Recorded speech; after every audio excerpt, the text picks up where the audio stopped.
চারদিকে কেবলই থই থই পানি। বেঁচে থাকার সংগ্রাম তো আছেই, তবে এবারে ভয়াবহ বন্যা যেন কেড়ে নিল মানুষের শেষ বিদায়ের স্বাভাবিক অধিকারটুকুও।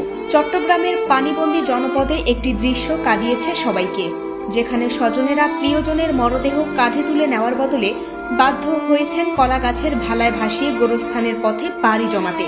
টানা ভারী বৃষ্টি আর পাহাড়ি ঢলে বিপর্যস্ত চট্টগ্রামের বিস্তীর্ণ এলাকা, রাস্তাঘাট, ফসলি জমি আর মানুষের সাজানো সংসার তলিয়ে গেছে বানের জলে। যোগাযোগ বিচ্ছিন্ন হয়ে পড়েছে অসংখ্য গ্রাম। এমন এক অবরুদ্ধ পরিস্থিতিতে পৃথিবী থেকে বিদায় নেওয়া এক মানুষের শেষ যাত্রাও মুখোমুখি হলো এক কঠিন বাস্তবতার।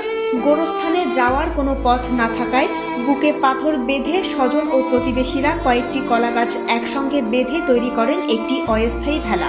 সেই ভেলায় পরম মমতায় তুলে দেওয়া হয় প্রিয়জনের নিথর দেহ। এরপর বুক সমান পানি ভেঙে সেই ভেলা ভাসিয়ে নিয়ে যাওয়া হয় দূরের কোনো গোরস্থানের ঠিকানায়। সামাজিক যোগাযোগ মাধ্যমে ছড়িয়ে পড়া এই কষ্টের দৃশ্যটি যেন বলে দিচ্ছে এবারের বন্যা কতটা ভয়াবহ, প্রকৃতি কতটা নিষ্ঠুর হলে একজন মানুষের শেষ বিদায়টুকুও এমন অসহায় হয়ে পড়ে, তা এই ঘটনা আমাদের চোখে আঙুল দিয়ে দেখিয়ে দিল। মীরা, ডেস্ক রিপোর্ট, প্রান্তিক বার্তা।